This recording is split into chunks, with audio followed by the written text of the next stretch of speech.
보면은 트레인 코드와 테스트 코드로 적용이 되어 있습니다. 그래서 트레인부터 작업을 하셔야 되겠죠. 그래서 기본적인 코드가 작성되어 있는 거고, 이제 여기서 작업을 하시면 되겠고요. 데이터셋은 폴더로 나눠져 있어요. 또 나눠져 있고, 보면 트레인부터 볼게요. 트레인부터 보면은 이렇게 artist.csv가 있겠죠. 그럼 얘가 라벨지가 되겠고요. 그렇죠. 여기에 데이터가 되겠죠. 트레이스의 데이터. 마찬가지로 테스트셋도 테스트셋에 대한 라벨지가 있고요. 여기 가면 이미지가 있습니다. 이제 다운을 받아보시면 이미지가 미술 작품을 분류하는 문제예요. 그러면 이렇게 데이터 다운받게 되면은 화가 이름별로 폴더가 구성이 되어 있고요. 화가 이름별로. 그 안에 그 화가의 작품이 들어있습니다. 파일들이. 이런 테스트 트레인 데이터고, 이걸 가지고 이제 실습을 하는 문제가 될 거예요. 기본적인 어떤 라이브러리나 코드들은 이렇게 기본적인 안내가 되어 있고요. 이거를 바꿔서 활용하셔도 됩니다. 기본 백본은 지금 텐서플로우밖에 우리가 안 했으니까 케라스를 활용을 할 거고요. 여기 보시면 기본적인 코드가 안내가 되어 있습니다. 그러니까 여기에 데이터를 로드할 때는 여러분이 경로로 가져와서 데이터 경로를 불러와서 로딩을 해야 될 거고요. 그다음에 기본적인 전 처리는 들어가 있어요. 근데 이제 여기를 보시면 보면은 이 라벨지가 좀 어렵게 구성이 되어 있을 수가 있어요. 그러니까 이걸 좀 참고를 잘 하셔야 됩니다. 쉬운 문제는 아니에요. 이거 공부를 많이 하셔야 돼요.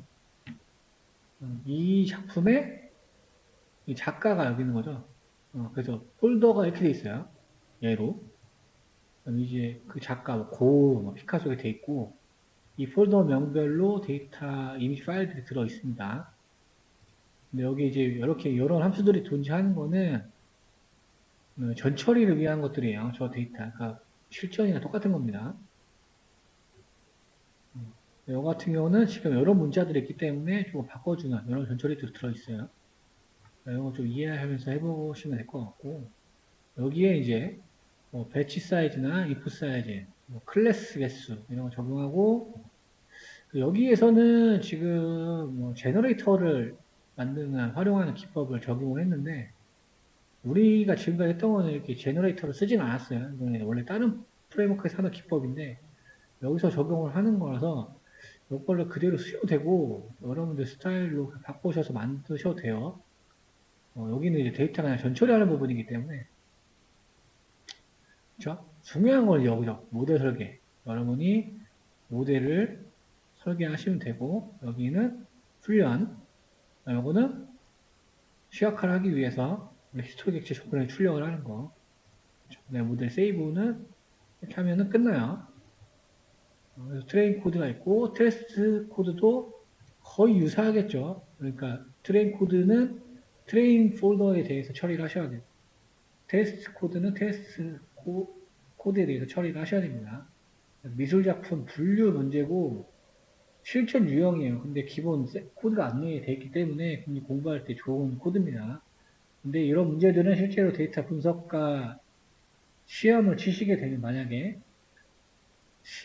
거의 50%는 CNN 문제가 나올 가능성이 높습니다. 딥러닝. 그렇게 되면 나중에 인풋으로 어떻게 돼요? 이미지 텍스트 데이터셋 넣으면은 그거가 누가 어떤 작가가 그렸는지 예측하는 게 되는 거죠. 지금 데이터셋이랑 기본 코드에 대한 설명을 드렸어요. 궁금하신 게 있으시면 물어보시고 얘를 약간 1순위로 하시면 되고요. 두 번째 거는 오늘 주피터 하나 올려놓긴 했어요. 근데 그거는 아까 말했듯이 이제 모델 튜닝하는 거, 성능을 높이는 거니까. 우선순위는 이걸로 하시면 될 것 같습니다. 이 작품, 이것의 목표는 미술 작품 분류죠. 미술 분류. 우리가 타겟은 뭐예요? 화가. 그래서 이거를 지금 해보시면 되겠습니다.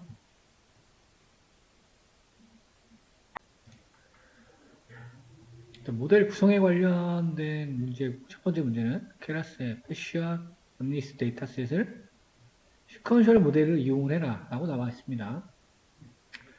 그런데 이제 정확도가 0.9 이상 90%로 나와야 한다고 하니까 일단 좀 경험이 좀 쌓이면 이거 같은 경우는 CNN으로 구성을 해야지 90 이상이 일반적으로 나온다고 알고 있습니다. 그러니까 기본적으로 CNN으로 구성을 안 하고 그냥 시퀀설로 인풋을 넣으면은 아마 나오지가 않을 거예요. 그래서 접근을 할 때 전위 학습을 하거나 CNN으로 구성을 해야 되고 어쨌든 시퀀셜 객체에다가 우리가 어제 했던 거를 넣어주면은 0.9 이상 90% 나올 겁니다. 딥러닝 관련된 문제, 특히 데이터셋이 많은 것들은 GPU로 반드시 설정을 해놓고 실습을 하셔야 돼요. CPU랑 GPU랑 학습할 때 속도가 엄청나게 차이가 나기 때문에 테스트 하실 때는 반드시 GPU로 설정을 해놓고 하시는 게 좋습니다. 그래서 중복되는 것들을 조금 빠르게 넘어갈게요. 모델 로드하고 데이터 전처리하는 부분 정규화하고 저는 원활히 코딩을 넣었어요. 라벨에 대해서. 라벨 같은 경우는 원래 뭐 숫자가 되어 있긴 하지만 그거를 한 번 더 해줬고 모델 정의하는 부분 이렇게 있죠. 객체, 시퀀셜 객체 만들어 놓고 컨버러션 2D 그러니까 지금 이제 컨버러션 2D랑 웨스플링은 이해가 좀 되셨어야 돼요. 컨버러션 2D는 레이어, 필터를 채널을 뒤로 만드는 거고 엑스플링은 이미지 사이즈를 줄이는 거다라고 이해를 하시면 간편하겠죠. 그래서 지금 3번 작업을 하고 그렇죠. 플래튼 한 다음에 마지막에 밀집 치료를 거쳐서 마지막 소프트맥스로 10개 분류했고 나머지 뭐 컴파일 같은 경우에 잘 모를 때는 아담으로 해도 성능이 보장이 됩니다. 그래서 아담 카테고리컬 콜 엔트로피 어큐러시 찍어놓고 훈련 같은 경우는 밸리데이션 셋을 20% 정도로 주고 배치 사이즈 64 해서 훈련을 시켜봤더니 지금 벌써 5 에포크에서 90 이상이 나오는 걸 확인할 수 있죠. 검증 셋도 마찬가지고요. 검증 셋이 나와야 되니까 일반적으로는 이렇게 구성을 할 수가 있고요.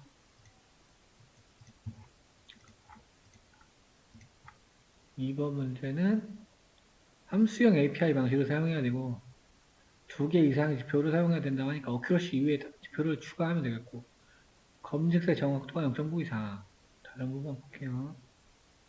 여기서 함수형 모델을 만들면 되겠죠. 그래서 인풋하고 마지막에 아웃풋만 정의를 해주면 되는 거고 그렇죠? 내가 이제 입력층 여기 은닉층 그렇죠? 왜 출력층 되겠죠? 나머지 내용은 똑같습니다. 이해하기 좀 편하신 대로 하시면 돼요. 그러니까 요게 이해가 쉬우신 분도 있고 그렇죠?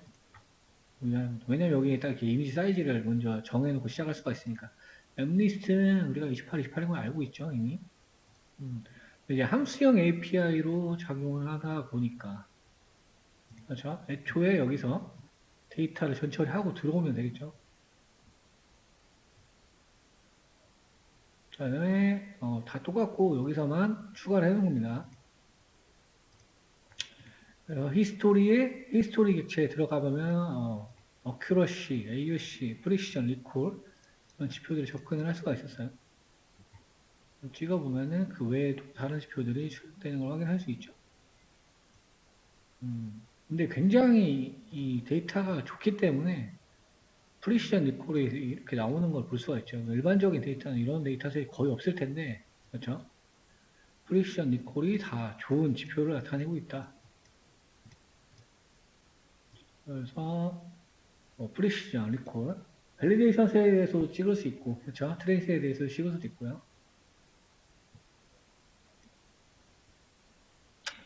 그 다음에 3번도 같은 데이터셋이고 서브클래싱 방식을 이용을 하라고 나왔습니다. 다른 부분이 되겠죠? 그래서 모델을 만들어 놓고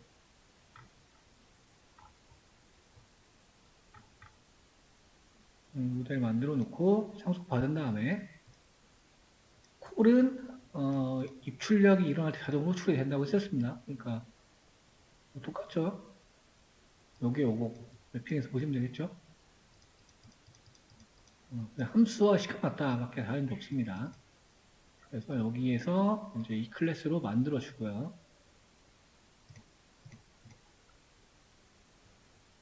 나머지 표는 똑같이 찍었고, 네, 갖다 입으시면 되고, 아래 코드에 정의된 코드. 보니까 여기는 뭐 정규화, 정규화, 노멀라이제이션, 그 다음에 밀집층 2개, 그 다음에 렐루, 콘캐트네이트가 있네요. 우리 어제 실습했던 그 고객 부서, 그렇죠? 우선순위를 정해주는 거랑, 그렇죠? 담당 부서 정해주는 거가 이런 형식으로 구성이 됐었죠. 이진으로 레이어가 나오고요. 여기 보니까 요게 좀 추가가 된 것 같죠? 어제 거랑 다른 걸 좀 본다고 하면 노멀라이제이션.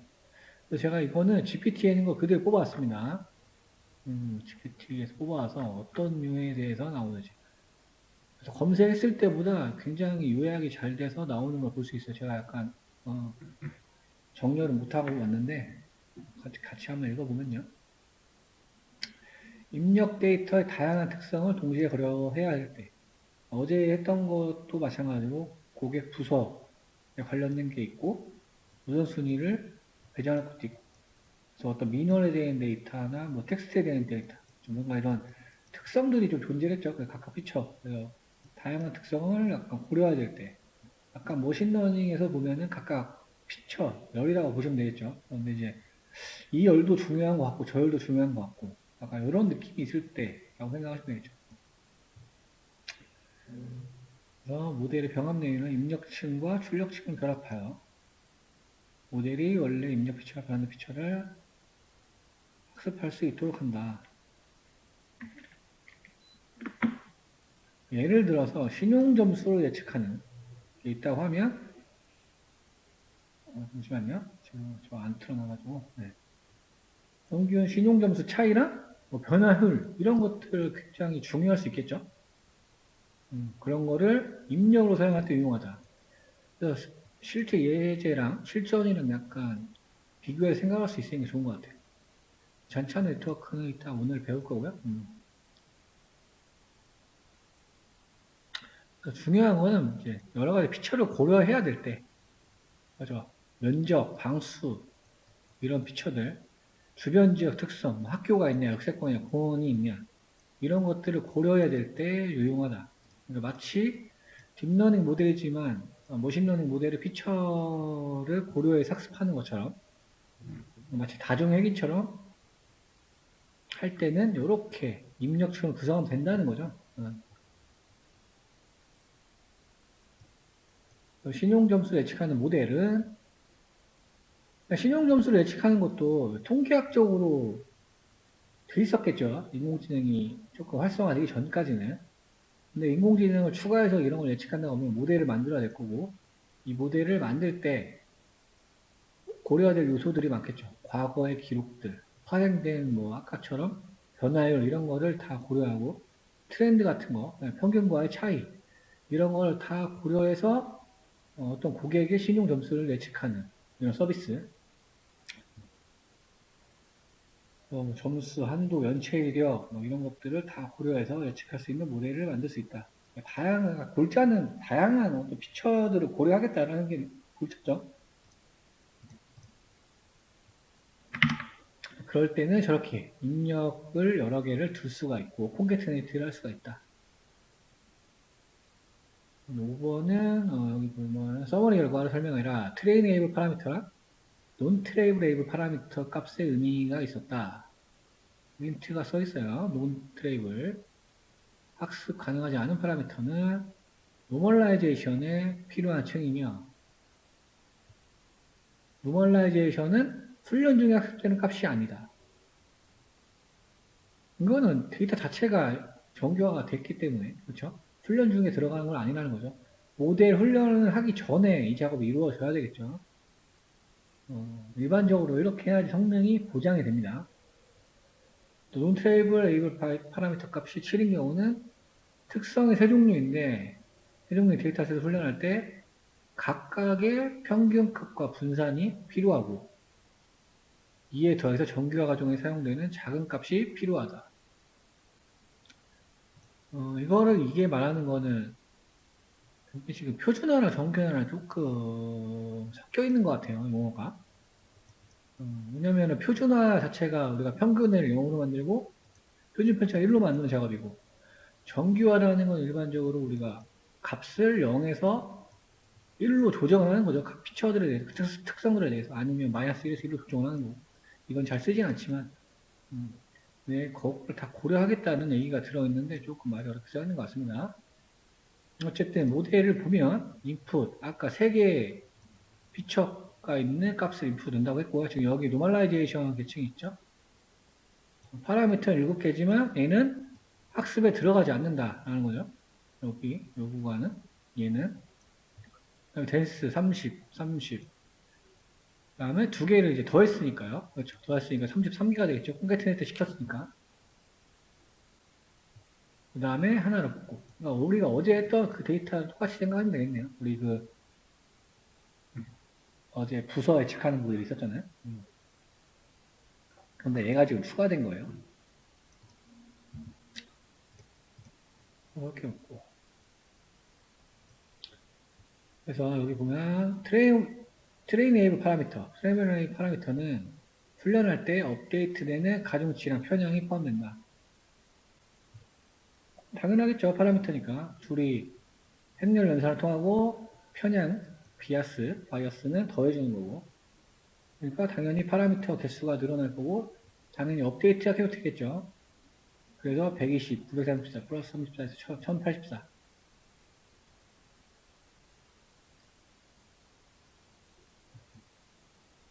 그래서 이제 그리고 아까 논 트레이너블 파라미터 7개가 있었어요. 얘는 훈련 과정에 포함되지 않는 파라미터를 의미한다. 통계 정보나 고정된 값이다. 노멀라이제이션 레이어의 파라미터 비학습한 데이터. 평균이나 분산에 어떤 통계 정보가 들어있긴 하지만 얘는 업데이트되는 파라미터가 아니다.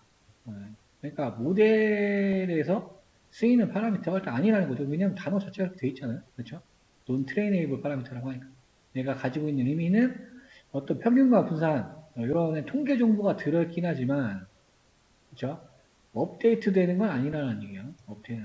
이거를 왜 쓰냐 이유는 원본하고 관련된 모든 특징을 활용해서 더 정확한 예측을 할 수 있기 위해서 설계를 하겠다.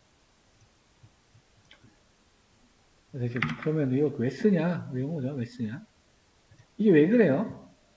이게 왜 그래요? 원래 값이 있는데 이게 지금 이렇게 되면 값이 바뀌는 거잖아요. 노멀라이제이션 하면. 그렇죠? 우리 원래 그냥 단순히 엠리트 생각을 해볼게요. 그렇죠? 엠리트 생각을 하면 원래 뭐 0에서 255 들어있을 거잖아요. 얘를 정규하기 때문에 0에서 1로 바뀌잖아요. 그렇죠? 그런데 여기에 이렇게 변한데 어느 통계적 기법에 대한 내용이 여기에 있다는 거죠. 그러니까 학습에 적용되고 업데이트 되는 건 알지만 어떻게 변환됐는지의 특징 이런 것까지 다 활용을 해서 정확한 예측을 할 수 있도록 설계가 되어 있다. 근데 비단 이제 약간 엠리스트랑 좀 결이 다르긴 하죠. 지금 같은 경우는 입력 자체가 이런 픽셀 데이터가 아니고 그렇죠? 이 모델 같은 경우는 약간 자연어 처리 데이터잖아요. 텍스트. 그렇죠? 제가 약간 이걸로 빗대서 설명을 드린 겁니다. 원본 데이터와 변환된 걸 함께 써야 되는 경우가 있을 거다. 고차원적인 특성을 활용해요. 이건 이제 우리 차원 축소에 관련된 관점이죠. 주택 가격 예측하는 모델에서 면적 방수가 있어요. 그래서 그 정보를 위해서 추가된 어떤 특징들, 면적 대비 방수. 평수가 높을수록 방수가 일반적으로 많죠. 보통 리니어 할 텐데, 그렇죠? 이런 거에 대한 어떤 특징을 모델에 좀 더해주면은 더 정확한 예측을 할 수가 있더라. 그렇죠? 어떻게 보면 더 편할 수가 있는 거죠. 왜냐면 이거를 내가 쓰고 싶으면 전 처리할 때 이거를 계산해서 또 하나의 피처를 만들어야 되잖아요. 근데 귀찮을 수도 있잖아요. 복잡할 수가 있으니까. 근데 조금 아깝죠. 이런 특징들을 좀 버리기에. 그러니까 이런 특징들을 더해서 병합해서 성능 향상을 도모할 때 사용을 한다. 또 여기 얘가 또 있네요. 의료 데이터에서 한차의 기본적 신체 정보, 키 몸무게. 이것도 보통 리니어 하죠. 리니어. 그렇죠. 키가 큰 당연히 몸무게가 일반적으로는 몸무게가 더 많죠? 크죠? 크죠? 그 다음에 혈압, 혈당 수치 같은 것들, 이런 것들. 이런 것들을 어떤 특징을 더할 때, 모델의 성능 향상을 도모할 수 있다가 되겠네요. 그 다음에 요거는, 5행, 6행을 얘기하는 거고, 와이드, 딥 들어있네요. 어쨌든 형태가 지금 1차원이에요, 1차원 얘네는.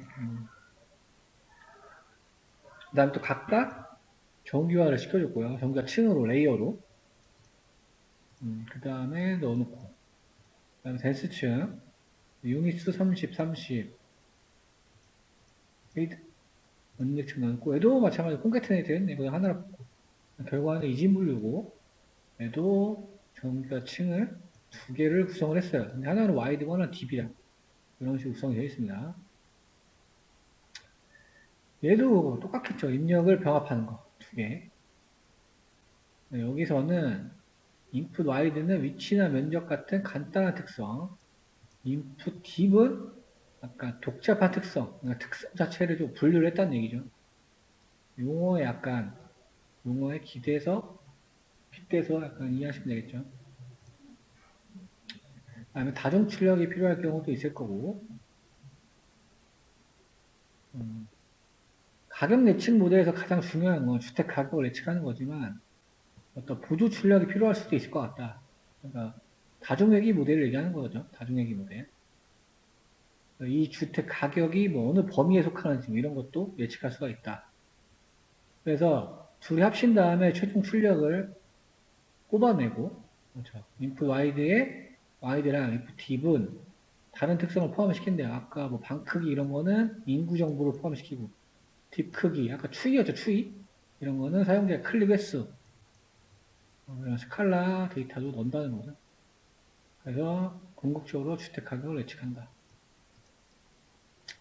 그래서 다중회귀로 원래 주택 가격에 플러스 특정 가격 범위 주택에 출력을 두 개 뽑아내겠다는 거죠. 저렇게 할 때는 저렇게 입력값을 두 개로 두고 정규화층을 두 개로 두고 그렇죠. 콘캐트네이트 한 다음에 출력층을 뽑긴 했어요. 근데 지금 여기서는 그렇죠. 따로따로 뽑았죠. 아웃풋이랑 억스 아웃풋이라는 거 지금 두 개를 뽑은 거니까요. 보도 특성까지 뽑아낸 거죠.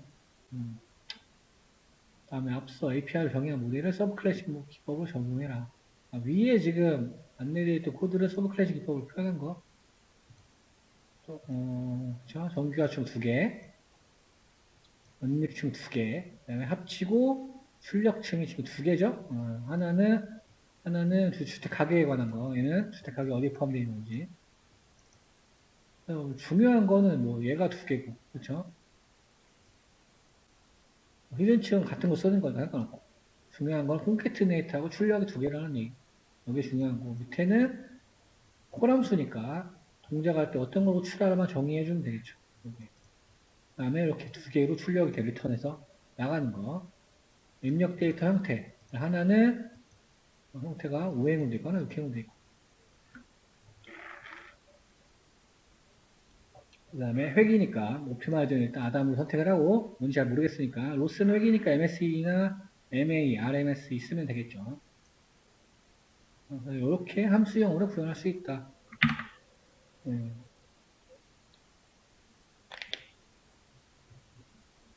보시면 되겠네요. 오늘도 이제 고급 비전이 나갈 건데요. 그러니까 지금 비전 쪽 자료는 원래 주피터에 조금 반영이 안 된 게 많아서 PTR에 그래도 사정이 좀 있으니까 그림 데이터를 좀 보면서 이해를 하고 코드를 보는 식으로 하도록 하겠습니다.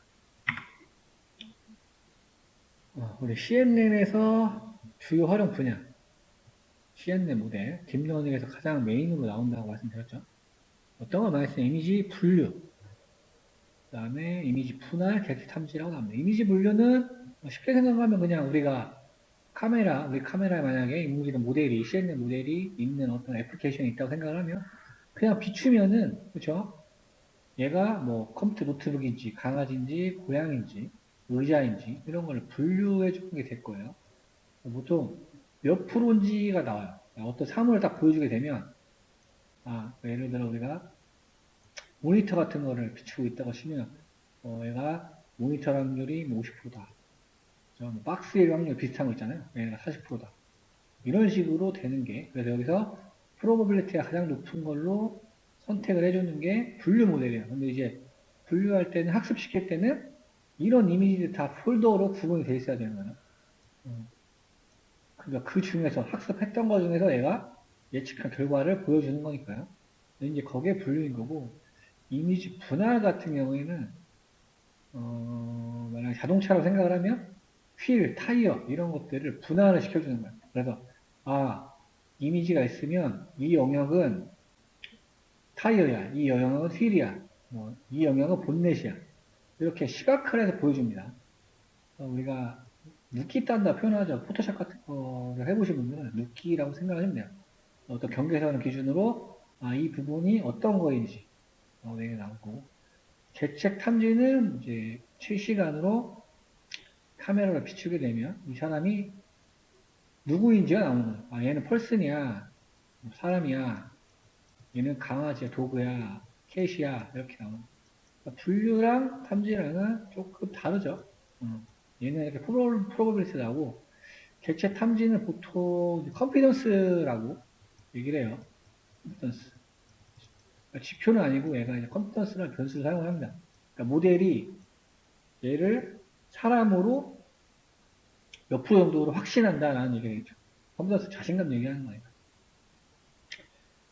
그래서 여기서는 잔차 연결, 정규와 체너블 합성곱이라는 기법들이 소개가 될 겁니다. 여기 뭐 눈으로 나오네요. 여기 보면 싱글 라벨 멀티 클래스 클래시피케이션, 그러니까 분류라는 얘기예요. 이미지 분류. 이게 뭘 하고 있는 건지를 인공지능 모델이 생각을 하는 거예요. 동작을 생각하고 있는 거예요. 그러니까 지금 바이킹이다 라고 얘기를 하고 있고요. 멀티 라벨, 얘는 싱글 라벨이고, 멀티 라벨을 하게 되면 지금 여기에 뭐가 있는지를 보여주는 거예요. 지금 얘는 바이크도 있고 사람도 있고 트리도 있고, 그렇죠? 우리가 눈으로 봤을 때 그렇죠? 여기에 보트나 하우스 같은 건 안 보이죠, 육안을 봤을 때. 세그멘테이션은 이렇게 지금 눕기를 딴 것처럼 이 영역은 사람이고 이 영역은 바이크다 라고 보여지고 있고요. 그래서 디텍션은 이렇게 바운딩 박스 같은 게 그려지면서 이 영역이 무엇이다 라고 지금 나오고 있습니다. 뒤에는 뭐 스트리트 램프 뭐 이런 식으로 나오는데, 사람, 자전거 이렇게 주로 쓰이는 분야예요. 주로.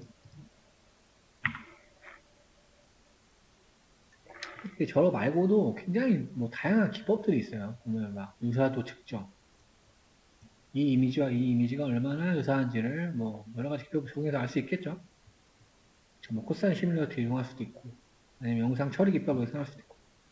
키포인트라는 건 우리 사람으로 생각을 하면은 눈, 코, 입 이런 것들 포인트에서 랜드마크라고 보통 표현을 해요. 그래서 이 사람이 맞는지, 그러니까 이런 거는 객체 뭐라고 표현하는 게 정확한 제 인식 인증, 우리 공항 같은데 얼굴을 이렇게 놓으면은 이 사람이 맞다라고 확인해주는, 그런 거 할 때는 단순히 비교를 할 수 없죠. 이 사람이 이 사람인지를 확인해야 되니까. 그런 거를 할 때 사용할 기법. 자세 수정은 신체 전체에 대해서 랜드마크가 찍는 거죠. 팔, 다리, 손가락, 핑거마다 다 요즘에는 랜드마크라는 게 존재합니다. 자세를 추정할 수도 있고요. 3D 메쉬로 3D 메쉬는 이제 객체 인식을 이제 3차원으로 할 수 있다는 거예요. 단순히 이미지로만 판단하는 게 아니고 3차원으로 뭐 뒤에서 찍든 옆에서 찍든 간에 3D로 이게 뭔지 뭐 이런 걸 추정할 수 있는 것들이 있습니다. 여기 간단히 보면은 뭐 이미지가 있고요. CNN망을 통과하고, 여기는 완전한 연결 이렇게 나오죠. 그 다음에 포즈를 해서 얘가 뭔지를 어떤 동작을 예측한다. CNN이 들어있다는 게 중요한 부분이 되겠죠. 여기에 있는 것들은 약간 응용기법이다 보니까, 그렇죠? 그러니까 AI 기술이라고 보시면 되겠어요. 처리 기술.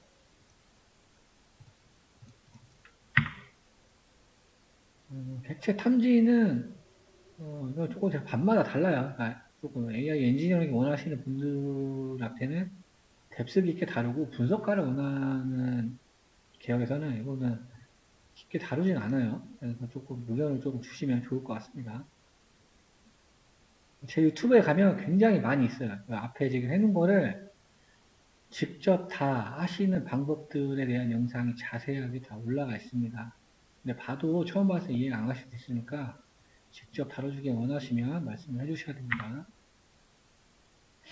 분할을 봤더니 뭐 시멘틱 분할, 인스턴스 분할이 있습니다. 우리가 인스턴스라는 거는 우리 파이썬 인스턴스 똑같은 거예요. 그 개념 똑같아요. 분할할 때도 시멘틱 분할이 있고 인스턴스 분할이 있다. 얘는 어느 소속, 하위 개념인 거죠. 어느 부분. 여기서 고양이가 이만큼이 있다는 거. 인스턴스 분할이라고 하면 고양이인데 다 고양이 객체인 거죠. 그래서 고양이 한 마리, 두 마리, 세 마리, 네 마리 이렇게 알 수가 있다. 뭐 데이터셋 소개하는 부분이고요. 여기 보면은 분할 마스크 나옵니다. 1, 2, 3 중에 하나만 활용을 하겠다. 여기서 1, 2, 3번이라고 약간 정수 라벨이 분류가 되어 있는데 1번은 동물의 몸이래요. 2번은 배경. 여기가 2번. 그렇죠? 여기가 1번이겠죠? 그 다음에 3번은 배경을 경계에 해당하는 픽셀인 거. 지금 빨간색이 3번이 되는 거, 3번. 그러니까 여기서는 얘가 1번, 얘가 2번, 3번. 이렇게 해서 이제 어떤 사물을 분류한다는 거죠. 근데 이제 이거를 영상 처리나 이런 쪽 영역을 보면 우리가 이제 2D로 지금 이미지를 보고 있지만 실제로 원근감을 따져봤을 때 얘가 앞에 있고 배경이 뒤에 있잖아요. 이거 이제 구분을 하는 게 이 경계선 때문에 그렇죠. 이 엣지들을 가보면 값이 확 달라지기 때문에 확 달라져. 우리가 엠리스 데이터셋을 해봤으니까 알 수 있겠죠. 그래서 이 사이를 찾아내는 거예요. 갑자기 확실히 변하는 거예요. 실제 이 픽셀, 지정한 픽셀 값을 가보면 경계선에 드러나는 부분이 있습니다. 그래서 여러 가지 알고리즘을 선택을 해서 이 경계선을 구해내는 거예요. 그렇게 되면 이런 식으로 뽑아낼 수가 있다는 거죠. 엣지를 기반으로 한다. 그래서 그런 쪽이 궁금하신 거면 약간 오픈CV나 그런 걸 조금 기본적인 걸 공부하시면 굉장히 많이 도움이 됩니다. 왜냐면 사실 인공지능 영역이 가장 많이 쓰이고 가장 성과가 좋은 영역이 비전이에요. 비전. 이 지금 CNN 때문에. 그리고 실제 내가 하면서 눈으로 보이기 때문에 뭐 재밌는 영역이기도 하고요. 그렇죠? 우리 다운샘플링을 데이터 사이언스 할 때 봤었던 거예요. 다운샘플링이 뭔가요? 해상도를 낮추는 작업이죠. 낮추는 작업. 업샘플링은 뭐예요? 해상도를 늘리는 작업. 그래서 여기를 보니까 200에 200이라는 해상도를 가진 걸로 생각하면 되겠죠. 그 3일. 칼라 사진이구나. 항상 정기화 시켜줘야 되고요. 명예색 값으로 수정이 될 거고. 여기 보니까 컨볼루션 2D만 하나, 둘, 셋, 넷, 다섯, 여섯, 7번을 거쳤어요. 지금 뒤로 계속 레이어를 쌓아두는 거죠. 근데 이제 스트라이드. 어제 잠깐 나왔던 거. 스트라이드는 뭔가요? 보폭 내용의 보폭. 2. 패딩 기법은 세임이라고 나와 있습니다. 요거를 좀 기억하시면 좋을 것 같아요. 세임. 같다라는 거예요, 같다. 액티베이션은 렐루. 마찬가지로. 그러니까 지금 액티베이션이 지금 홀스 레이어에만 적용이 돼 있죠. 여기. 지금 그건 없잖아요. 이미지를 줄이는 풀링이 없죠. 풀링이 없고, 그렇죠. 험벌 2D만 이거 다운 샘플링 하는 기법. 어제 한 거랑 좀 다르죠. 그리고 반대로 업샘플링은 어떻게 하냐. 업샘플링은 컨버전 2D의 트랜스포즈. 그래서 얘 같은 경우는 지금 어떻게 되나요? 다 액티베이션이 들어있고 패딩도 들어있죠. 이것만 기억해 주시면 됩니다. 근데 마지막에는 소프트렉스로.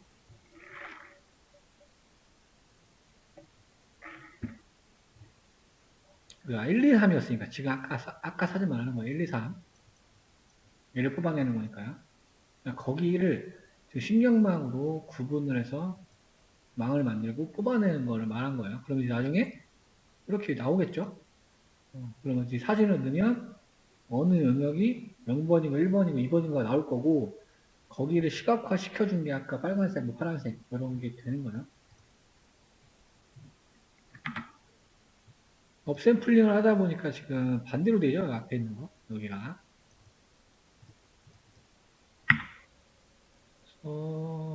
지금 두 개를 다 보여준 거죠? 합쳐가지고. 그래서 다운 샘플링을 한 다음에 업 샘플링을 한 거죠. 두 개를 이어놓은 거니까요. 그래서 서머리를 하게 되니까 보시면은 계속 줄어들다가 다시 원상태 돌아오죠. 출력.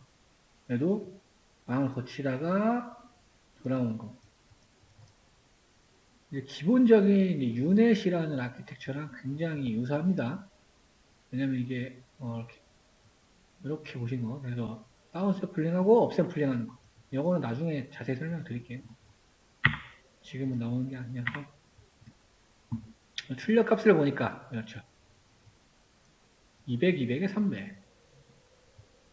소프트맥스 함성 할수 중에 0, 1 중에서 하나를 예측하게 되기 때문에 3개 출력으로 구성한다. 그렇죠. 그러면 이제 이런 식으로 나온다는 거예요. 이런 식의 텐서로. 그럼 얘는 뭐예요? 0, 1, 2니까 0번이라는 얘기고, 얘는 1번이라는 얘기고, 얘는 2번이라는 얘기죠. 스파르스 카테고리 코스 엔트로피로.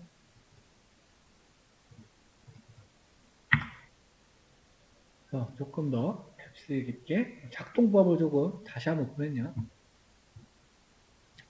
검정 테두리 표시된 이후 이게 텐서 모양, 2 곱하기 텐서 포함 하나의 항목에 초록색 바탕에 3분의 필터, 필터라는 얘기 필터. 필터를 적용해서 왼편에 위치한 파란색의 모양의 3 곱하기 3을 얘가 이제 최종적으로 만들어진 텐서라는 얘기죠. 지금 커지는 거잖아요. 커지는 거. 이렇게 이 방향으로 보면요. 그렇죠. 55에서 1 곱하니까 55가 나오는 거. 그렇죠. 그래서 생성되는 3 곱하기 3 모양의 텐서는 보폭 크기만큼, 스트라이드만큼 오른쪽 또는 아래로 내려가면서 겹친다. 오른쪽 또는 아래로 내려가면서 겹친다. 지금 그러니까 이 두 개는 이거 똑같죠? 지금 보면은 파란색만 달라져 있죠? 파란색만. 지금 업샘플링 하는 거니까요. 해상도가 커져야 되니까. 그러니까 지금 필터랑 곱해야 될 거. 필터랑 얘는 똑같을 거고 지금 각각 얘는 지금 55를 갖다가 곱한 거. 그렇죠? 얘는 51을 갖다가 곱한 거고 57을 갖다가 곱한 거고 얘는 50을 갖다가 곱한 거죠. 이해만 하시면 됩니다. 이거는 뭐 행렬 곱셈 우리가 많이 다뤘던 거니까요. 그래서 필터를 곱하고 나니까 2 곱하기 텐서가 3 곱하기 3 텐서가 된 거죠. 왜냐면 지금 필터 모양이 3 곱하기 3으로 돼 있으니까. 홈파일은 똑같고요. 배치 사이즈를 16으로 조정을 했더니 밸리데이션 로스가 낮아지긴 했는데 여기서 올라가네요. 과적값 때문에. 16으로 하면 안 될 것 같죠? 너무 성능이 안 좋죠. 64로 하니까. 그렇죠. 이게 좀 차이점을 보여주는 겁니다. 훈련 배치 사이즈 같은 경우도 어떤 하드웨어 스펙 같이 여기 보면은 GPU에 따라 다르게 된 걸 볼 수 있어요. 그러니까 GPU의 성능이 좋다 나쁘다 뭐 이런 거가 나와 있습니다. 근데 이거는 조금 하드웨어적인 거 좀 알아야 되니까 일반적으로는 이 스펙을 조금 알고 있으면 그냥 쉬운 건데 우리가 이제 코랩에서 다루는 거 GPU 같은 경우는 뭐 T4, L4 같은 게 있잖아요. T4, L4 네, 이런 GPU들은 고성능이라고 보셔도 돼요. 고성능. 그러니까 64로 해놓고 처리를 하는 게 맞겠죠. 16으로 했을 때랑 64로 했을 때랑 굉장히 다른 결과를 보이는 거를 확인하실 수가 있습니다. 예측을 해봤더니 조금 멍성하긴 해요. 멍성하긴 한데 이렇게 나온 걸 볼 수가 있습니다. 왜냐하면 지금 여기 같은 경우도 고양이 몸으로 저 생각을 한 거니까요. 조금 어설프게 나오긴 했는데 지금은 뭐 공부하는 찰나에서 우리가 보고 있는 거니까요. 시각화해 보면 이렇게 나오더라. 그 다음에 우리 설계 방식, 망 설계하고 있으니까 심층 신경망은 굉장히 중요하다. 그래서 어떤 문제, 데이터셋, 이미지 크기에 따라서 적절하게 구성해야 된다. 적절한 모델을 선택할수록 적은 데이터 양으로 좋은 성능이 나올 가능성이 높아진다. 이제 약간 난제가 정해진 이론이 없다는 거예요. 뭐 이렇게 공식적으로. 그렇죠. 왜냐면 막 이미지 사이즈 같은 게 막 있잖아요. 신경망에서. 정해진 게 없다는 거예요. 정해진 게. 이론, 일반적인 어떤 실험 근거와 논문에서 나온 것들을 가지고 우리가 수행을 하는 거예요. 그래서 경험이 조금 필요한 영역이다. 요거는 우리 이제 VGG 나오는 거죠. 똑같은 거니까 뭐. 근데 여기서는 다른 개념이 신경망이란데 블록이라고 하죠. 블록. 그 좀 모아놨다는 얘기예요. 모듈. 그러니까 이거는 이제 그림은 똑같은데 아마 나올 겁니다. 그러니까 신경망을 조금 모듈화 시켜서 블록 단위로 망을 모아놨다고 생각하시면 돼요. 조금 복잡해 보일 수가 있습니다. 근데 뒤에 나올 것 같습니다. CNN의 주요 아키텍처를 유형. 블록을 연결한, 지금 나온 거, 블록을 연결하는 계층을 높게 쌓으면 그라디언트 소실 문제 등으로 인해서 훈련이 잘 이루어지지 않는다. 블록을 연결한다고 지금 나왔으니까 어느 모듈 블록이 있고, 그렇죠? 이 블록이 있는데 얘네 높게 쌓으면은 그라디언트 소실의 문제 훈련이 잘 안 되더라. 그래서 이거를 해결하는 해결책이 개발됐다. 그래서 아까 처음에 나왔던 잔차 연결, 배치 전교와 채널 분량 합성공이라는 기법이 있더라. 잔차 연결, 소개가 나오네, 잔차. 그라디언트 소실이 된다고 하면 업데이트가 안 되죠. 그러니까 기울기를, 그렇죠. 0에 가깝게 우리가 가야 되는데, 소실이 된다는 소실. 왜냐면 이거를 업데이트 하는 게 역전파일이라는 거니까요. 그런 문제가 생기더라는 거예요. 왜냐면 층을 높이 쌓았을 때. 그러니까 레이어를 뒤로 너무 많이 뒀을 때 이런 문제가 생긴다는 거예요. 채널 수를 너무 많이 잡았을 때. 이런 거를 잔차 연결로 해결을 했었다. 2015년에 분류 문제, 스페시피케이션 문제에 이 모델이, 이 기법이 사용이 됐다는 겁니다. 그러니까 인풋이 있으면 연결해준 기법.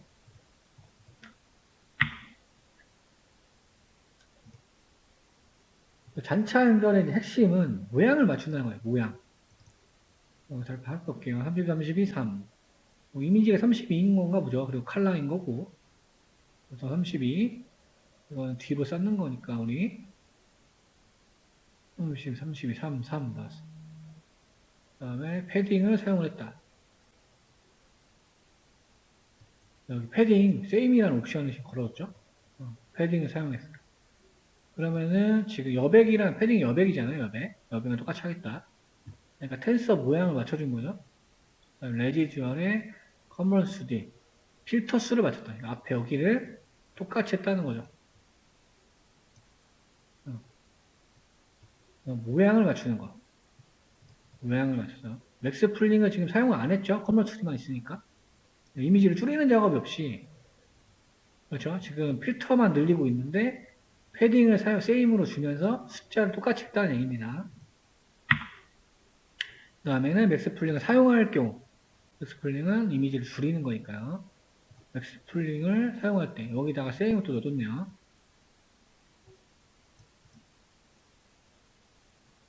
그 다음에 스트라이드 사용했다. 보폭을 모양을 맞추기 위해서 지금 다 집어넣은 거죠. 모양을 맞추기 위해서. 이거는 뒤에 소스 나올 때 다시 한번 보정하고요. 정규화가 나오네요. 정규화. 지금 이거는 우리 사이언스 시간에 많이 했었죠. 머신러닝도 많이 했고 지금 종 모양을 따르고 있긴 하지만 둘 다 그렇죠. 얘는 지금 여기에 너무 조금 몰려있죠. 정규화를 노멀라이제이션 하게 되면 데이터가 종 모양으로 정규 분포를 따르면서 데이터가 변한다. 그래서 머신러닝 모델에 데이터 입력할 때는 정규화를 해서 집어넣는 게 기본이다. 그 설명을 하고 있습니다. 지금 여기서는 배치 정교화라는 기법에서 나오고 있어요. 배치 정교화. 배치는 우리가 데이터셋이잖아요. 데이터셋. 데이터셋에 몇 개로 할 건지 그 얘기를 하는 거니까. 다음 층으로 넘겨주기 전에 정교화를 한다는 거예요. 조금 신선한 개념들이 지금 나오고 있습니다. 그래서 케라스에서는 레이어스 배치 노멀라이제이션 층이 배치 정교화를 지원한다. 그래서 여기 보면 굉장히 유명한 모델들이거든요. 그러니까 리진의 이피션트네, 엑셉션. 얘는 배치 정교화가 없이는 제대로 훈련되지가 않는데요. 그냥 데이터셋에 관련해서 정교화를 진행을 시켜서 하는 거예요. 층 넘겨주기 전에. 지금 보면 여기에 들어있죠? 여기도 들어있고. 입력층, 은닉층에서 작용을 한다는 겁니다. 다음 층 넘겨주기 전에 정교화를 하는 기법이 배치 정교화 기법이다. 그래서 보면은 그러니까 일단 뭐 평균 있죠? 여기서 넣는다는 얘기예요 지금. 0, 1, 2. 여기가 원래 우리 어떻게 됐죠? 하이트, 웨이트, 채널이잖아요? 그렇죠? 요 순서를 이야기하는 거지. 01, 01, 01. 그래서 요거는 데이터 셋일 거고요. keep dims, 차원을 유지할 거냐. 그래서 옵션은 2로 줬고, 엑시스가 01, 2죠. 01, 2. 베리언스에다가 이제 분산이죠, 분산. 분산도 마찬가지고. 그리고 할 때 어떻게 하는 거예요? 우리 분산해서 각 배치 이미지에서 평균 뺀 다음에 분산으로 나누면은 정교화가 나오죠? 정교화의 값이. 그렇게 구현했다는 거예요. 그러면 지금 이렇게 활성화된 영역 이렇게 뽑아내겠다는 얘기가 되겠네요. 그래서 뭐 다른 게 없죠. 이렇게 활성화 함수랑 원래 있던 은닉층에서 가운데에 넣어준 게 끝났죠. 배치 노멀라이제이션이라고. 작동 원리는 비아스 옵션을 false로 했어요. false. 배치 정규화를 하면서 어차피 데이터의 평균값이 0이 돼버리기 때문에 굳이 BRS가 필요가 없다. 활성화 함수는 아까도 활성화 함수 다음에 여기에다가 액티베이션 렐루가 나왔죠. 배치 정규화 이후에 실행하는 걸 권장한다. 네, 파인 튜닝과 배치 정규화. 파인 튜닝 할 때 배치 정규화 층도 함께 동결할 것이 권장됩니다. 동결을 어제 했었죠. 파인 튜닝 할 때. 그러니까 원래 있던 기절을 동결시키겠다는 거죠. 배치 정규화층을 동결하면 재활용되는 모델이 기존 훈련 과정에서 사용한 데이터셋을 대상으로 계산된 평균값과 분산이 대신 활용된다. 그렇죠. 그러니까 잘 만들어져 있는 모델의 특성을 쓰겠다라는 거죠. 동결을 했으니까.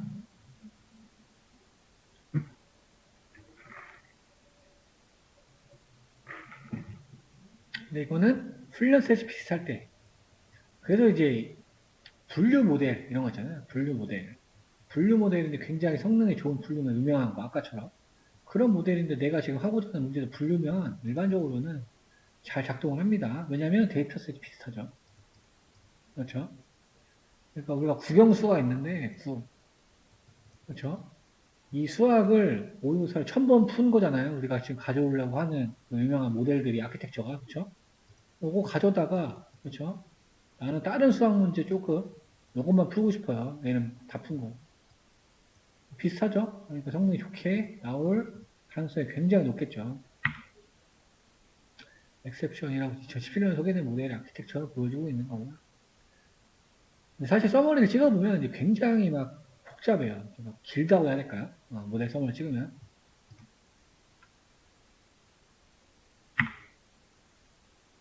채널 분리학성 마지막에 있었던 거는 separable convert 얘는 분리라는 개념이 들어있다 보니까 채널을 분리한대요. 채널을. 근데 convert 2D가 우리가 뭐예요? 채널을 늘리는 거잖아요. 뒤로 쌓는 거다 보니까. 그렇죠. 근데 가중치 파라미터를 사용하는데 적은 수를 사용했대요. 적은 수. 그런데 성능이 좋대요. 그래서 채널 분리 악성곡이라고 했고 전에 봤던 엑셉션 모델에서 소개가 들었다.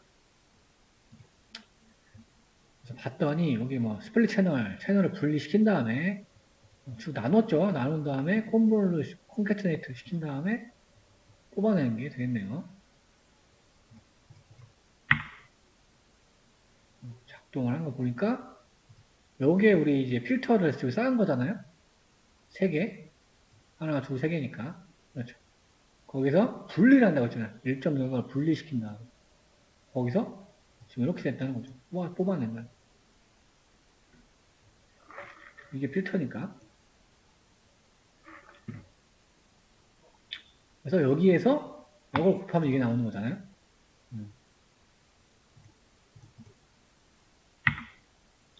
세퍼레이블 지금 나왔던 거. 채널 분리 관련된 거는 어떻게 나오냐. 각각 채널, 그러니까 R, G, B로 이해하시면 좀 쉽겠네요. 색깔이 좀 비슷한 거 보니까.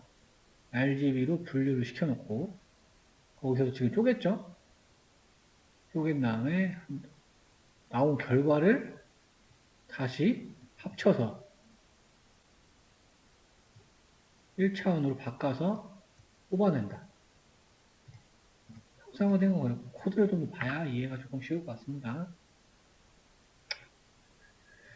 파라미터 수를 봤더니 아까 3 곱하기 3 모양의 필터, 이거는 필터죠, 필터. 3 곱하기 3 모양. 64개의 3개 채널을 갖는데 얘를 사용하게 되면 컨볼루션 트리 같은 경우에는 64에 곱하기 3 곱하기 3 곱하기 1728개의 파라미터인데 채널 분리학 성공을 사용을 하게 되면 3 곱하기 3 곱하기 3에 3 곱하기 64, 그래서 219개, 굉장히 많이 적어졌죠.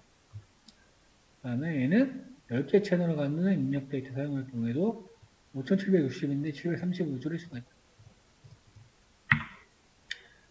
약점. 근데 이게 어떻게 보면 약점인데 좀 치명적일 수도 있습니다. 쿠다에서 제대로 되는 쿠다는 엔비디아의 GPU에 대한 어떤 아키텍처예요. GPU를 다룰 수 있는. 예, 보통 이제 로컬 환경 안에서 설치를 하게 되면 이 쿠다라는 거를 별도로 설치를 해줘야 되는데요. 리눅스는 이게 굉장히 쉽게 설치가 돼요. 윈도우는 조금 복잡할 수도 있고. 근데 얘를 지원하지 않는데, 하드웨어에서 제공하는 굉장한 기능들을 사용할 수는 없다는 거예요.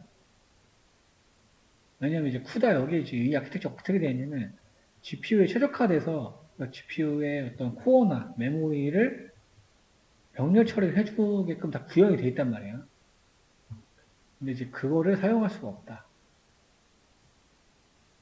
그런데 오늘 느낀 거는 GPU를 사용해서 확실히 차이가 없다. 그러니까 작동을 하긴 하는데, 그렇죠? GPU를 써도 이렇게 쿠다를 지원하지 않기 때문에 학습 속도가 별 차이가 없다. 그러니까 느리다는 얘기예요.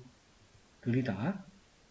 그런데 중요한 거는 적은 수의 파라미터를 사용하고 일반화 성능이 좋은 모델을 구현할 수 있다. 이 부분이 중요하다고 나오고 있습니다. 지금 쿠다 나오죠? 쿠다고 얘는 DNN이라고 해서 라이브러리 요거를 보통 이제 설치를 해야 돼요. 메인 앱섹션 모델은 아까 하게 된 어떤 앱섹션 모델을 강아지, 고양이, 이양돌 작업에 넣는다.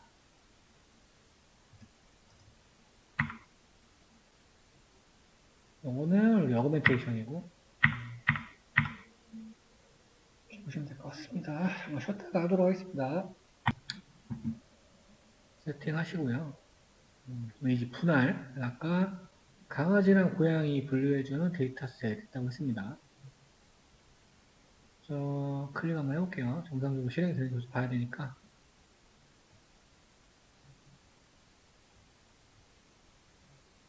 지금 코드 자체는 해당 사이트에 접근을 해서 이제 대학교에 이제 존재하는 거죠. 대학교 서버에 들어가서 다운받고 다운받으면 압축 풀고 압축 해제하는 것까지 다 포함이 되어 있는 코드입니다.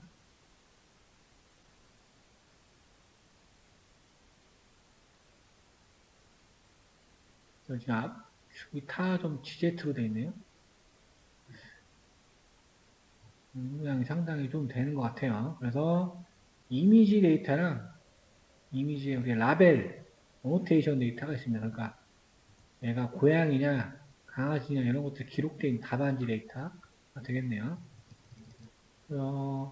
다운이 정상적으로 되면 압축 해제가 됐고요. 간단히 한번 뭐가 들어있는지 한번 볼게요. 항상 데이터들을 샘플 몇 개를 직접 보는 건 굉장히 중요한 습관입니다. 보니까 뭐 JPG라는 파일도 있고, 그렇죠. 그리고 고양이 종 얘기하는 거 같죠? ABC이냐? 웹 파일은 뭔지 모르겠네. 뭐야 이거? 뭐 다운이 되네요. 뭐 엑셀 데이터인가?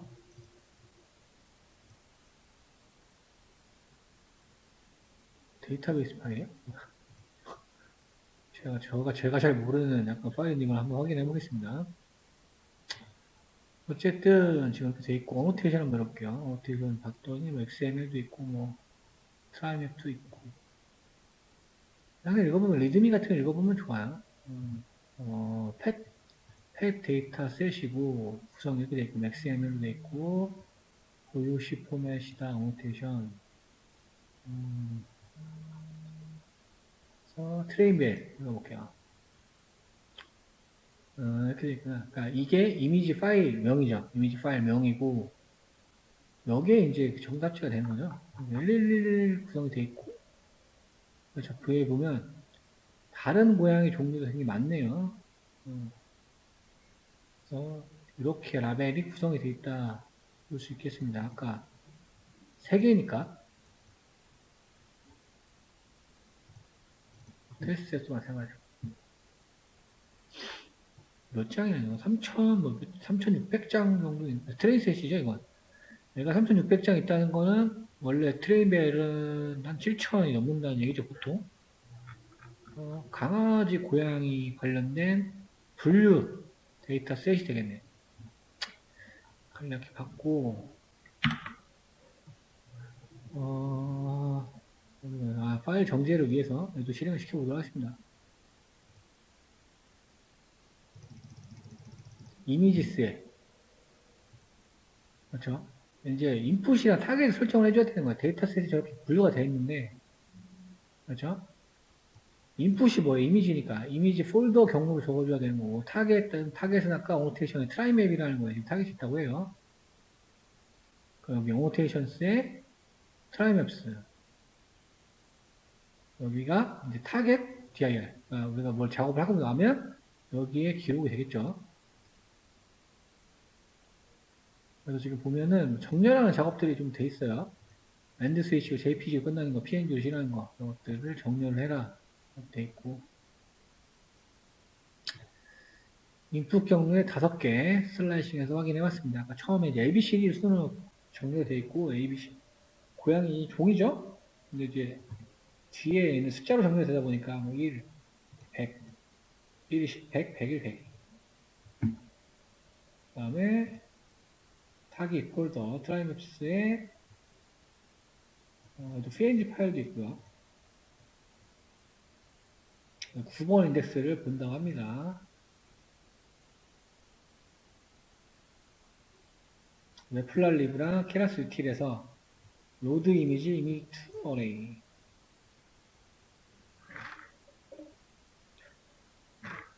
그 이미지를 읽었어요. 일단 이렇게 고양이 사진이 나오고요. 위에 있는 거를 우리 뭐 아까 이미지 투 어레이라고 갖고 왔죠. 이미지 투 어레이 이미지 읽어서 그레이스케일로 읽어가지고 이미지 투 어레이니까 이미지를 배열로 바꿔라가 되는 거죠. 그러면 이제 IMG로 들어올 거고 이렇게 돼야지 우리가 쉐이프로 확인할 수가 있겠죠. 해상도를 얘기하는 겁니다. 그러니까 지금 요게 하이트 그렇죠. 미드 사이즈가 되고 지금 그레이스케일 모드로 읽어왔기 때문에 그렇죠. 흑백으로 읽었거든요. 흑백. 이게 없으면은 원래 있는 그 차원 정보 그대로 가져오겠죠. 지금 이 이미지잖아요. 또 한번 얘를 다운받아 볼까요? 놓고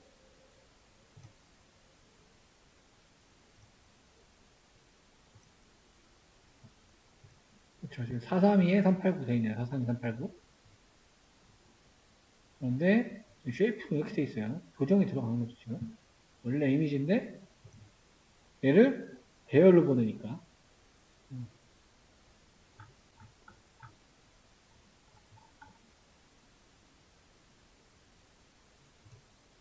지금 유니크 이미지, 원파이의 유니크 이미지 얘를 확인을 해봤어요.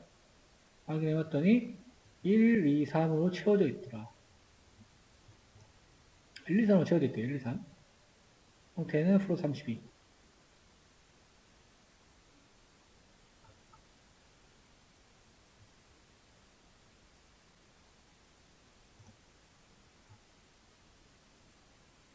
보니까 디스플레이 타겟 함수는 1, 2, 3으로 이루어져 있으니까 지금 흑백 사진으로 정확한 값을 변환한다는 거예요. 0은 1은 0, 2는 127, 3은 250다. 왜냐면 0에서 255 사이니까 중간중간의 값을 정의해 놓은 것 같아요.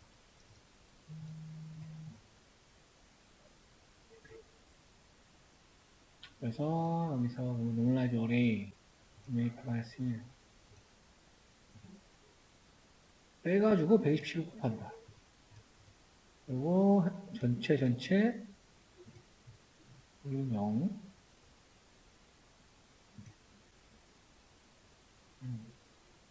그래서 012로 찍어봤어요. 그랬더니 지금 고양이 모습이 이렇게 되는 거죠.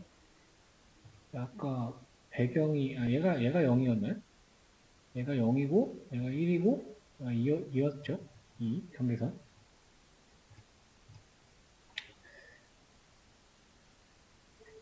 밑에 코드는 이제 3차 어레이로 변환시킨다. 셔플 기능도 들어가 있고, 이미지를 200에 200으로 통일을 시키고, 라벨의 편의성을 위해서, 여기는 1, 2, 3으로 돼 있었네요. 뭐 우리가 일반적으로 생각할 때 라벨 0문부터니까. 0, 1, 2로 변경하는 코드까지. 200에 200으로 정해놓고, 위치 패스의 램, 데이터셋이 몇 개 있는지, 지금 트레인 베리데이션 셋이 7390개가 있다고 하고, 랜덤으로 섞어주는 거죠. 사진, 데이터. 그러니까 과적합을 좀 방지하고, 실험을 좀 정확히 하기 위해서. 그 다음에 패스에 있는 이미지를 다 받아가지고, 어레이로 바꿔줘서 리턴을 하고요. 레이블도 마찬가지로. 들어오게 되면 아까 012로 바꾼다고 했으니까요. 여기서 마이너스 1 빼주면 1, 2, 3이었는데 마이너스 10 빼주니까 012로 구성이 되고 리턴을 해주겠다. 지금 데이터셋이 매우 작아서 이미지 레이블을 변환해서 4차원으로 구성을 하겠다. 패치 사이즈가 이런 거죠. 트레이셋이 7390개라고 했으니까. 칼라 사진, 타깃셋은 정답이니까 하나가 있을 거고. 바꿔서 확인해 봤더니 원하는 대로 모양이 바뀌었고요. 그 다음에 데이터가 좀 많으니까 1000개를 떼어내가지고 검증셋을 1000개 빼고 7390개에서 뒤에 있는 거 좀 뺀 거죠. 뒤에 있는 거 빼고 앞에 거는 훈련셋, 뒤에 거 얘네는 검증셋으로 만들어 주고요. 아까 우리 했던 뭐 다운 샘플링, 업 샘플링이 있었으니까 그걸 적용을 해보겠다. 그래서 스트라이드를 2로 설정하는 이유는 픽셀 값의 정보뿐만 아니라 픽셀의 위치도 중요하다. 위치 중요하겠죠. 왜냐하면 우리 지금 엣지 찾아놔야 되잖아요. 이 고양이가 있으면 고양이랑 사물이랑 어디 이 엣지를 표현해야 되는지 이걸 알아야 되기 때문에 위치 정보도 굉장히 중요하더라고요. 그러니까 몇 번째가 어떤 값이다가 중요하다는 거예요. 그래서 보폭을 2로 설정한다. 픽셀 값 자체의 정보뿐만 아니라 위치도 중요하기 때문에 보폭 값을 2로 설정을 하겠다. 겟 모델 이미지 사이즈 이거는 이제 클래스 받았네요. 그 다음에 인풋 이미지 사이즈 넣어놓고 여기에 3 1차원짜리 3행 넣어놓고 여기에는 이제 은닉층이 되겠네요. 은닉층 이거는 지금 뭐예요? 이거 튜플 더하기잖아요. 튜플 기억이 나실지 모르겠네요. 튜플이 이미지 사이즈가 지금 있잖아요. 이미지 사이즈에 지금 3 더한 거는 뭐예요? 여기에 지금 칼라니까 3 더해진 거예요. 튜플끼리는 더해지면 이렇게 됩니다. 왜냐면 쉐이프 자체가 지금 이미 사이즈가 200, 200이니까. 그러니까 이거 의미는 뭐예요? 인풋이 200, 200, 3이라는 의미예요. 그 다음에 정규화 시켜주고요.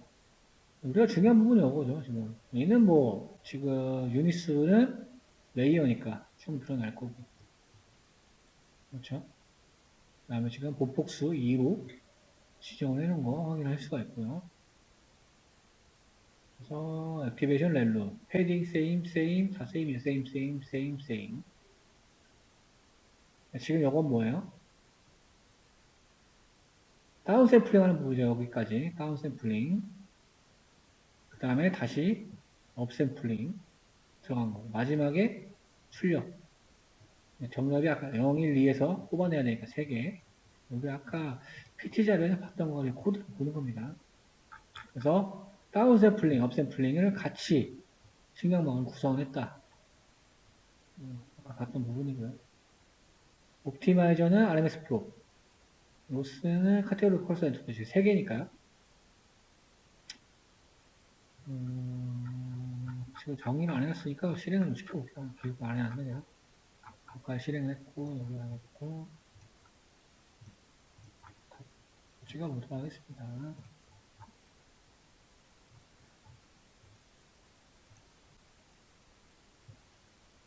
우리 지금 T4로 돼 있으니까, 메모리를 보는 법이 있기는 합니다. 메모리, 여기 봐서 모니터링 보면 되거든요. 리소스. 저를 봤는데, 지금 램이, 여유가 있는 것 같기도 하고, 일단 저는 조정을 해서 한번 테스트를 한번 해볼게요. 하는 김에. 잘 기억이 안 나니까, 영상도 가동이 되는지. 만약에 여기에 이제 그래픽, 어쩌고저쩌고, 아웃 오브 메모리 이런 거 쓰면은, 다운될 수가 있다고 나옵니다. 메모리 없어서 그런 거니까, 한번 해보도록 하죠.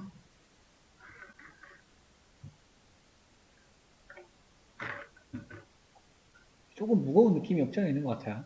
많이 돌리다 보면 이게 감이 오는데,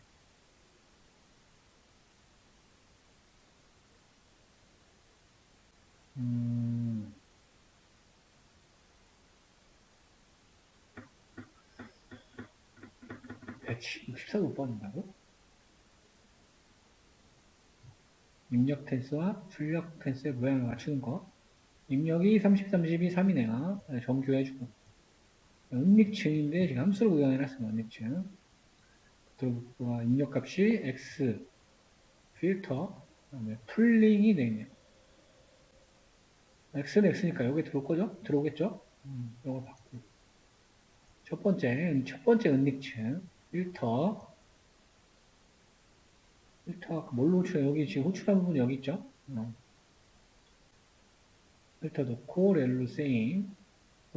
맥스 풀링을 사용하는 거랑, 그쵸? 없는 거랑을 지금 if 문으로 구현을 해놨고요.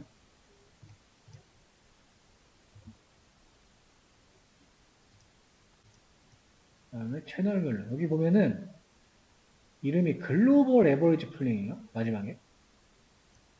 그쵸? 글로벌 에버리지 풀링. 평균값 선택한다는 평균값. 채널별로 각 하나의 평균값을 선택해서 그 다음에 출력처로 보낸다는 얘기가 되겠습니다. 조금 다르죠? 서머리를 찍어봤는데 굉장히 뭐 길어요. 지금 보니까. 입력은 이렇게 되고 여기까지는 정규화 작업 그 다음에 컨버스 2D 여기 지금 마지막에 보면은 유지가 되는 거 볼 수 있죠. 잔차 연결 여기 원래는 이게 지금 계속 커졌었잖아요. 그렇죠? 유지가 되는 거 볼 수 있고 요거는 지금 당연히 풀링이 들어가니까 이미지 크기는 작아져야 되겠죠? 작아져야 되고 그 다음에 얘는 64부터는 두 번째 얘기하는 거 64 그래서 각 블록이라고 생각하면 될 것 같습니다. 블록별로 지금 레이어의 크기가 같다는 거. 이게 이제 차이점이 되겠습니다. 그 다음에 아까 배치 정규화 기법이 있었어요. 엑셉션을 사용을 했고 배치 노멀라이제이션 층이 있었다. 그리고 잔치 항목을 같이 쌓았다. 엑셉션은 이제 기본 내장되어 있는 데이터 셋이, 아키텍처다 보니까 엑셉션을 가져오게 되고, 여기도 웨이트가 이미지넷으로 들어가 있는 거 보실 수가 있어요. 클래스 배분의 소프트웨어. 그래서 지금 엑셉션 모델을 불러서 아키텍처를 바로 출력을 한 겁니다. 굉장히 복잡하죠, 지금. 엄청 길어요, 지금.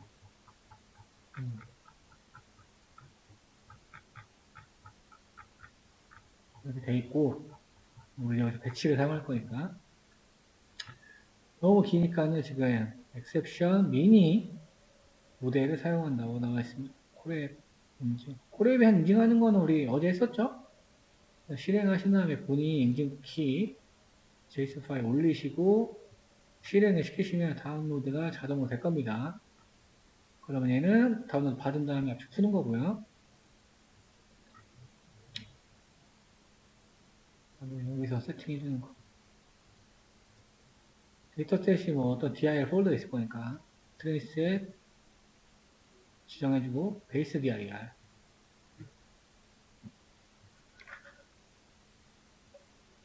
그 다음에 거기에 있는 거 트레이스 그레이드 스테이스에서 쪼개주는 부분. 어제 했던 거죠. 어제 했던 그 강아지 고양이 분류하는. 이거는 데이터 어그멘테이션. 모델 구성, 이 부분이 중요하겠죠. 우리는.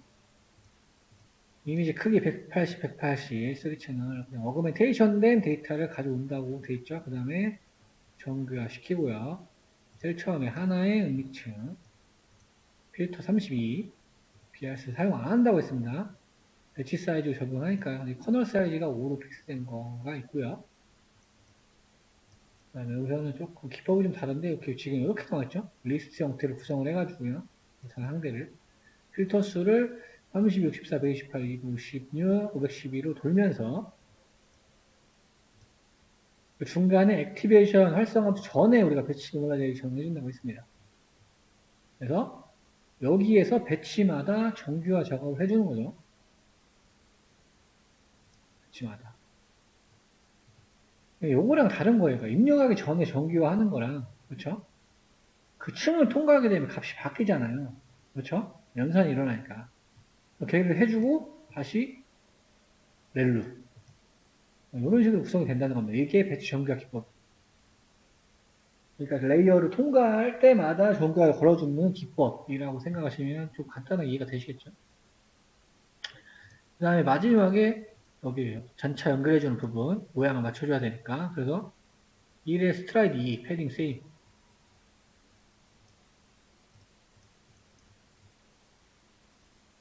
그 다음에 여기도 마찬가지로 글로벌 에버리지 플링. 왜냐면은 지금 전차 연결 시켰으니까요. 평균적으로 평균 나온 평균 값을 뽑아내겠다. 그 다음에 여기는 지금 드라바까지 적용해줬네요. 그 다음에 모델 써봤는데 모델 너무 길겠죠 이거 지금. 왜냐면 지금 가져온 걸 가지고 하다 보니까 한 파일은 이진 분류 문제니까 바이런스 클로스 엔트로피 RMS 프로 큐시 코피 함수 정해줘서 제일 밸리데이션 로스가 낮은 거를 그 모델을 활용을 하겠다. 100번의 포크를 돌렸습니다.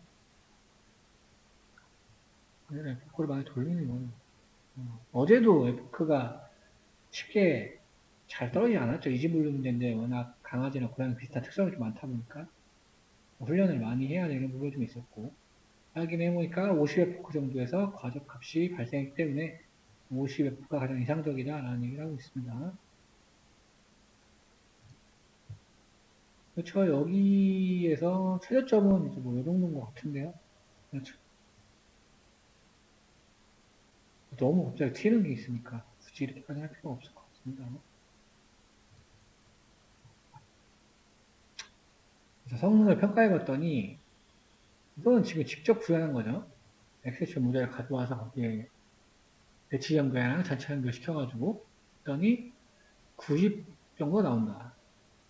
8장, 이거 전장 얘기하는 거예요. 거기서 훈련했을 때는 83이었는데 걔보다 높게 나온다. 그렇죠. 그러니까 기법을 이용해서 딥러닝 모델의 성능을 끌어올리는 거라고 생각하시면 되겠죠. 그래서 여기 보면은 더 극한으로 올리는 거예요. 극한으로 올리는 건데, 요거는 우리가 언제 사용했었나요? 머신러닝 때 했던 거죠. 머신러닝 때 했던 거. 그래서 머신러닝에 활용했던 기법들을 추가를 하게 되면 성능이 더 좋아질 수도 있다. 그런데 진짜로 어느 대회나, 그렇죠? 그런 데를 가게 되면은 데이터셋이 이 정도 양이 있으면 얘가 딥러닝을 처리를 해야 될 거고, 딥러닝으로 했는데도 이 정도 성능이 나오는데 더 높여야 되는 약간 이슈가 있다고 하면요. 그러면은 앙상블을 일단 해야겠죠. 앙상블을 하거나 스태킹을 하거나. 그렇죠. 여기서는 소개해주는, 안내해주는 어떤 그라디언트 부스트 모델. 이거를 하게 되면 성능이 좀 더 높아질 가능성이 있다. 그래서 일단은 이렇게 되어 있는데요.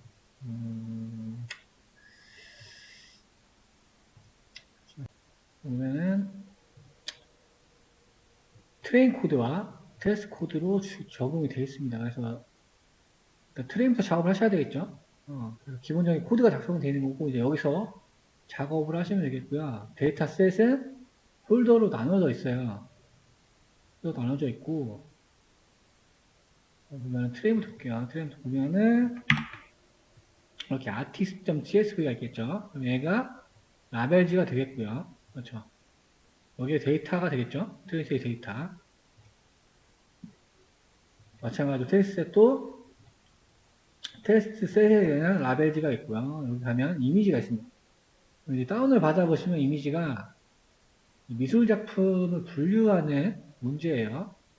그러면 이렇게 데이터 다운받게 되면은 화가 이름별로 폴더가 구성이 되어 있고요. 화가 이름별로. 그 안에 그 화가의 작품이 들어있습니다. 파일들이. 이런 테스트 트레인 데이터고 이걸 가지고 이제 실습을 하는 문제가 될 거예요. 기본적인 어떤 라이브러리나 코드들은 이렇게 기본적인 안내가 되어 있고요. 이거를 바꿔서 활용하셔도 됩니다. 기본 백본은 지금 텐서플로우밖에 우리가 안 했으니까 케라스를 활용을 할 거고요. 여기 보시면 기본적인 코드가 안내가 되어 있습니다. 그러니까 여기에 데이터를 로드할 때는 여러분이 경로로 가져와서 데이터 경로를 불러와서 로딩을 해야 될 거고요. 그 다음에 기본적인 전처리는 들어가 있어요. 근데 이제 여기를 보시면 보면은 이 라벨지가 좀 어렵게 구성이 되어 있을 수가 있어요. 그러니까 이거 좀 참고를 잘 하셔야 됩니다. 그러니까 쉬운 문제는 아니에요. 이거 공부를 많이 하셔야 됩니다. 이 작품의 이 작가가 여기 있는 거죠. 그래서 폴더가 이렇게 돼 있어요. 얘로. 그럼 이제 그 작가, 뭐 피카소 이렇게 돼 있고, 이 폴더 명별로 데이터, 이미지 파일들이 들어 있습니다. 근데 여기 이제 이렇게 이런 함수들이 존재하는 거는 전 처리를 위한 것들이에요. 저 데이터. 그러니까 실전이랑 똑같은 겁니다. 이거 같은 경우는 지금 여러 문자들이 있기 때문에 좀 바꿔주는 여러 전 처리들이 들어있어요. 이거 좀 이해하면서 해보시면 될 것 같고, 여기에 이제 뭐 배치 사이즈나 if 사이즈, 뭐 클래스 개수 이런 거 적용하고 여기에서는 지금 뭐 제너레이터를 만드는 활용하는 기법을 적용을 했는데 우리가 지금까지 했던 거는 이렇게 제너레이터를 쓰진 않았어요. 이거는 원래 다른 프레임워크에서 하는 기법인데 여기서 적용을 하는 거라서 이걸로 그대로 쓰셔도 되고 여러분들 스타일로 바꾸셔서 만드셔도 돼요. 여기는 이제 데이터가 그냥 전처리하는 부분이기 때문에 그렇죠? 중요한 건 여기죠. 모델 설계. 여러분이 모델을 설계하시면 되고 여기는 훈련. 요거는 시각화를 하기 위해서 히스토리 객체 조건에 출력을 하는 거. 네, 모델 세이브는 이렇게 하면은 끝나요. 그래서 트레인 코드가 있고 테스트 코드도 거의 유사하겠죠. 그러니까 트레인 코드는 트레인 폴더에 대해서 처리를 하셔야 돼요. 테스트 코드는 테스트 코드에 대해서 처리를 하셔야 됩니다. 미술작품 분류 문제고 실전 유형이에요. 근데 기본 코드가 안내되어 있기 때문에 공부할 때 좋은 코드입니다. 근데 이런 문제들은 실제로 데이터 분석과 시험을 치시게 되면 만약에 거의 50%는 CNN 문제가 나올 가능성이 높습니다. 딥러닝. 그렇게 되면 나중에 인풋으로 어떻게 돼요? 이미지, 텍스트 데이터셋 넣으면은 그거가 누가 어떤 작가가 그렸는지 예측하는 게 되는 거죠. 아무튼 지금 데이터셋이랑 기본 코드에 대한 설명을 드렸어요. 궁금하신 게 있으시면 물어보시고 얘를 약간 1순위로 하시면 되고요. 두 번째 거는 오늘 주피터 하나 올려놓긴 했어요. 근데 그거는 아까 말했듯이 이제 모델 튜닝하는 거니 성능을 높이는 거니까 우선순위는 요걸로 하시면 될 것 같습니다. 이 작품, 이것의 목표는 미술 작품 분류죠. 미술 분류. 우리가 타겟은 뭐예요? 화가. 그래서 요거를 지금 해보시면 되겠습니다.